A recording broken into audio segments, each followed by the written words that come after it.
Today we're talking about a report on the Ohio market, a whole bunch of government policy updates from New York, Illinois, Rhode Island, New Mexico, Oregon, and then on a national level, a couple of points to talk about regarding the FDA and the IRS, some points about Curaleaf, and a few other things as well. Hey everybody, Mo here. Welcome to the Monday, October 25th edition of Mary Jane Markets. This is a show covering the developing news of the North American cannabis sector every Monday, Wednesday, and Friday. But today's episode is probably going to come out a day late since there is so much to talk about. Also on the show, I analyze a few of the operators: Cresco Labs, Curaleaf, Green Thumb Industries, and TruLeaf. The goal here is to do all of the due diligence I normally do as an investor in these companies, and then provide that to you in a concise episode so you can stay updated.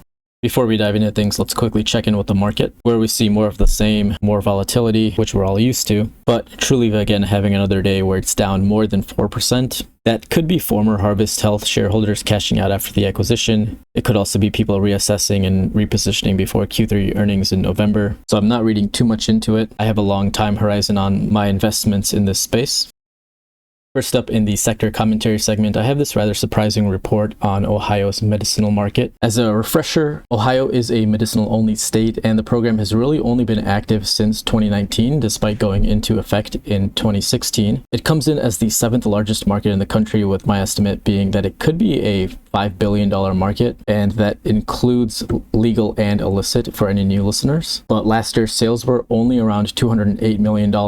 This year, it's probably going to be around $400 million. It is a medicinal-only program, so we shouldn't expect numbers to come anywhere close to the potential here. But I bring this up to say that Ohio's market isn't an insignificant piece of the pie at around 3.3%. So if you're an investor in operators in the state, like Cresco Labs, like GTI, we should keep an ear to the ground on this market. With that background out of the way, turning to the report, the source of this is the Drug Enforcement and Policy Center of Ohio State University's Law School. That's the big main state university in Ohio. For those of you lucky enough to have never visited the state, sorry, but not sorry. They've published this annually for the last 3 years, and this was released last month. The subheading is Evaluating Satisfaction and Perception. And as you may deduce, it is a report on findings from querying patients' opinions on the medical program. And it's summarized well here, I think. For the third year in a row, patients and prospective patients of the Ohio Medical Control Program have continued to express high levels of dissatisfaction, although the degree and intensity of dissatisfaction have decreased since 2019. The high price of medical products in licensed dispensaries, lack of a home grow provision, and lack of employment protections for patients were main drivers of patient dissatisfaction. Additionally, the high price of the product was also the stated reason for not using medical product and not utilizing Ohio dispensaries. Additionally, patients expressed dissatisfaction with the restrictions on patient supply, the difficulty and cost of obtaining a patient registration card, and the fact that certain medical conditions were not recognized. Lastly, while close to 89% of respondents reported that they would prefer to purchase their product from medical dispensaries if prices were similar to other sources. At present, only a little over 70% of respondents reported to using Ohio licensed dispensaries as their primary source. Sorry I had to switch out a few words there, but I really don't want to get flagged. If I can throw some other figures at you from this report, they surveyed a little over 1,300 patients and potential patients. Here's a chart showing patient satisfaction across the 3 years they've created this report. 55.1% of respondents reported some level of dissatisfaction, but it seems to be shifting over to the satisfied side over the years. A couple of other things. Despite the dissatisfaction, you can see here that sales are going up. However, we might just be starting to see the turning point here in this chart, as the number of registered patients in the program has decreased from its peak, and the number of unique patients purchasing each month, aka the number of active customers, seems to be slowing down. And that's despite the recommendations increasing here. And the gap there is widening, meaning the number of people that are opting into the program. So the way I'm interpreting that is that there are people who joined the program, experienced it, and then decided it wasn't worth it to renew their card and left. If all of this is indicative of how the recreational market will eventually play out, that's not encouraging for any businesses operating in the state or investors in those operators. Figure 14 here was also interesting, with the 2021 results in red. By and large, the overwhelming reason for not using the medicinal product was that it was too expensive. And second there, that it's too difficult and expensive to get a card is a barrier to entry into the market. So that could be one of the reasons fewer people are opting in. Some of these other categories are interesting as well if you want to pause the video and study this. So it all sounds bad, right? I'm looking at these charts and I'm thinking, wow, people are really not happy with prices. They must be really expensive like they are in Illinois. And I can tie this into my pricing discussion from the other day, which I think is still a really important metric that investors will have to pay attention to in this space. But if we look at prices here, they come in at a staggering $11. Really, Ohio? Is this really what has you so upset? If we jump down to the sales data, the average item price is $43. And I'm assuming that's about the price for an eighth in the state. If we have any viewers from Ohio, please let us know if these numbers are accurate. I'll shout that out in the next episode. I see plenty of stuff online about the Illinois market that isn't exactly what I'm seeing on the ground. So if you're an MMJ patient, we would appreciate it if you could help the community here understand this market better. But yeah, I'm a bit perplexed and humored by this dissatisfaction in these prices. Maybe my perspective is a little skewed from my home market of Illinois, but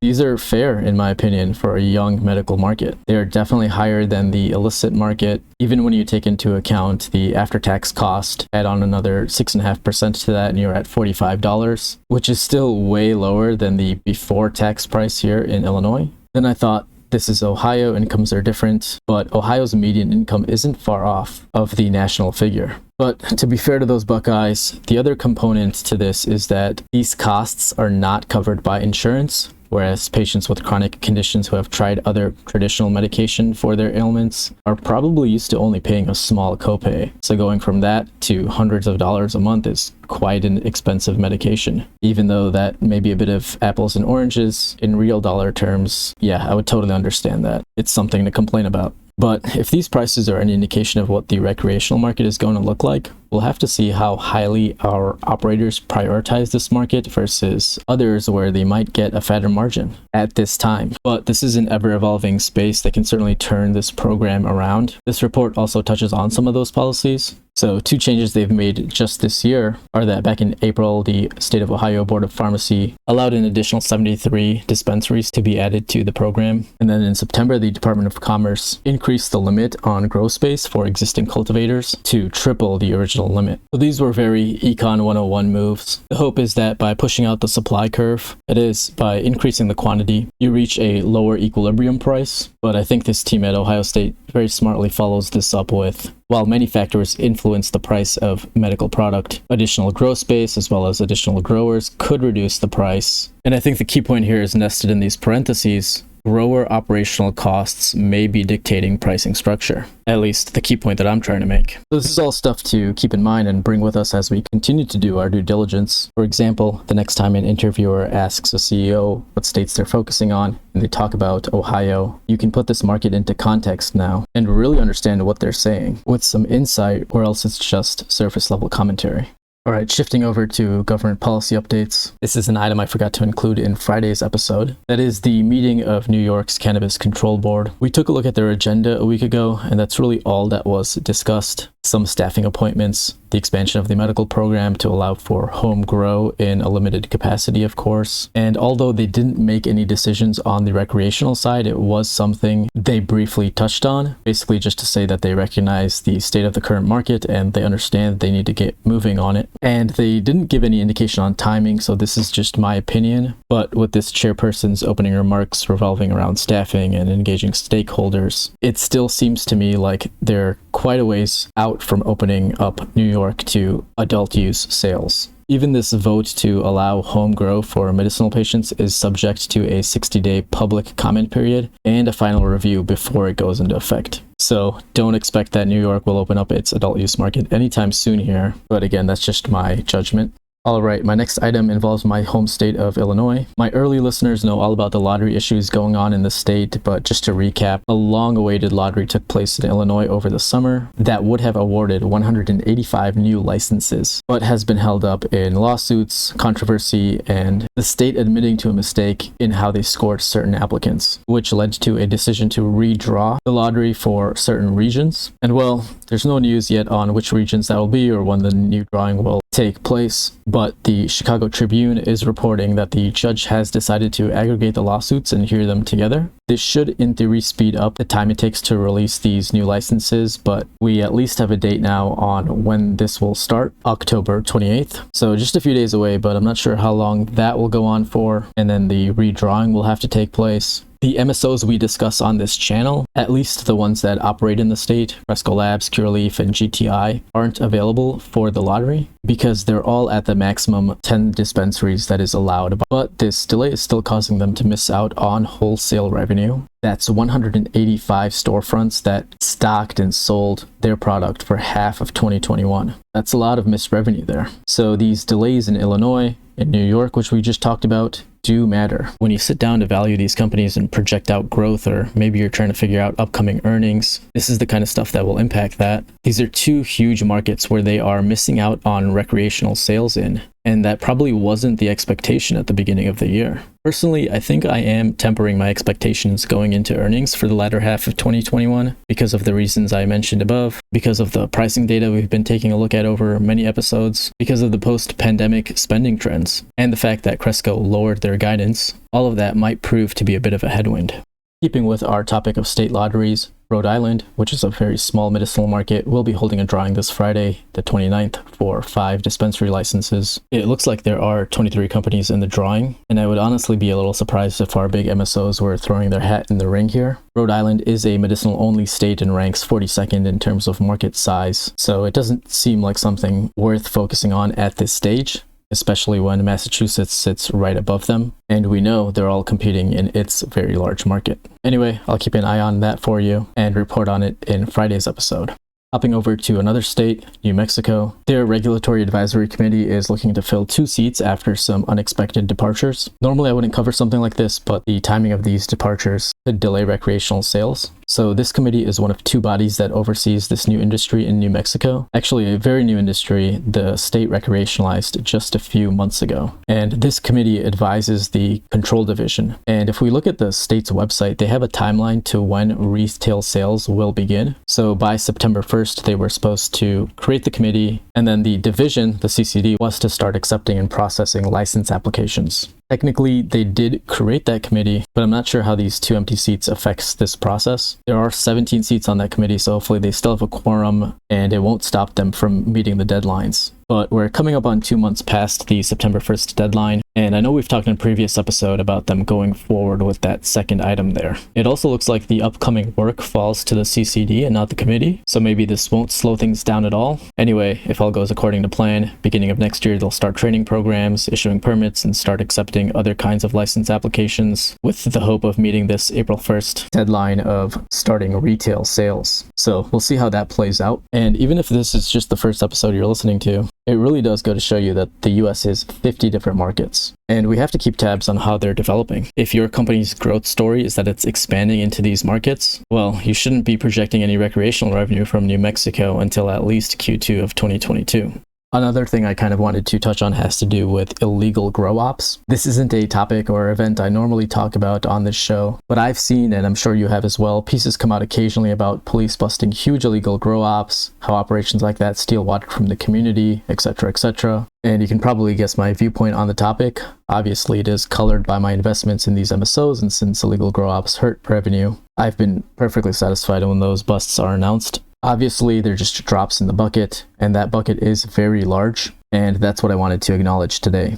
So this release came out recently from Douglas County, Oregon, which issued a state of emergency against these illegal operations. And you have to remember that Oregon was one of the first states to recreationalize back in 2015. So it tells you that this stuff is everywhere, even in a relatively mature market. And yeah, sure, you can go about it in this manner and continue raiding and busting, but what's really going to put an end to this is optimizing government policy. Like I mentioned in a prior episode, I don't think state programs are designed with the goal of converting the underground market in mind. Maybe when the market matures, changes can be made to meet that end goal, but we're a long way off from that. But in my opinion, the way you shut these down is by making them uncompetitive in the market. And then they'll fade like moonshiners did after Prohibition. Anyway, I think this is the first time I've seen a government response like this in a recreational state, so I wanted to take the opportunity to just give my thoughts on the topic. Switching over to company-specific news, workers at a Curaleaf dispensary in Worth, Illinois have voted to unionize. It looks like stemming from issues involving inadequate wages, scheduling, lack of benefits, and the need for more COVID protections. So those are disappointing reasons to see there. We've seen lawsuits in the industry around that last reason especially. I'm a capitalist too, but workers should be treated fairly. This is part of a wider trend, as this MJ Biz Daily article hints at here, not just in the industry, but nationally here in the US, of workers' rights. I'm not sure if you guys have read about this or been on a subreddit forum called Antiwork, but people, especially young people, are really fed up with abusive jobs, low wages, and toxic work cultures. Unions are one way to collectively negotiate for better working conditions. If I put my capitalist hat back on and start analyzing what this means for investors, according to the U.S. Department of Labor's Bureau of Labor Statistics, total compensation costs to employers for union workers averaged $46.50 per hour. Though this data is kind of old, the average for non-union workers was $29.83. For the business, then, that would mean a 55% increase in their total compensation, or read that as costs to the business, to reach the average union worker. Now, I don't want to go down too deep a rabbit hole here by going and play with numbers in the financial statements, since this isn't every Curaleaf dispensary, just one more, but I just wanted to put this trend on your radar, and if this trend grows, we'll come back and dive into it deeper. Another piece of Curaleaf news. Well, it's not pertaining to Curaleaf, but I thought we could relate it to what's going on with the lawsuits they're facing. So if you don't know, Curaleaf mislabeled THC and CBD products in the state of Oregon. Those products were recalled, but they were unfortunately consumed by a small number of people who obviously had reactions they weren't expecting, and the company is getting sued by a few of those people. So this headline caught my eye. Oregon processor fined $100,000 for skirting packaging rules. It's not about Curaleaf, and this isn't exactly like Curaleaf's mishap, but has to do with how the state responds to labeling issues. And so I thought it might give us a hint as to what their response will be with Curaleaf. So this processor wasn't properly affixing labels, and they would fall off. And then the state tried to work with them for over a year to fix the issue, but the company continued to sell products that violated the state's rules, as MJ Biz Daily reports here. And this case ended up being settled for $30,000. So I wanted to compare this with Curaleaf's situation, since I know a lot of newer investors get uneasy about lawsuits and maybe don't know how to judge them. So just to put this into context, Curaleaf had one accident on one batch of product. This company, despite more than a year of engaging with the state, didn't fix their ongoing issue and was fined only $30,000. Point being, what happened was unfortunate, but I don't think it's going to lead to lawsuits that bankrupt the company or lead to strict penalties from the state that would impact their operations there. But obviously, those lawsuits from the victims are separate from the state fine. But again, I don't think it's going to have any material impact. All right, I have to stop there for today. I have like 4 more things I wanted to talk about, but I'll push that to Wednesday's episode. If you're liking the content, please subscribe. Please share this channel out with any other investors you think might find it helpful. If you want to reach out to me, my Twitter is @MJMarkets. Sorry for the late and lengthy episode, and for having to push stuff to tomorrow's episode, but thank you so much for listening, and I'll talk to you soon.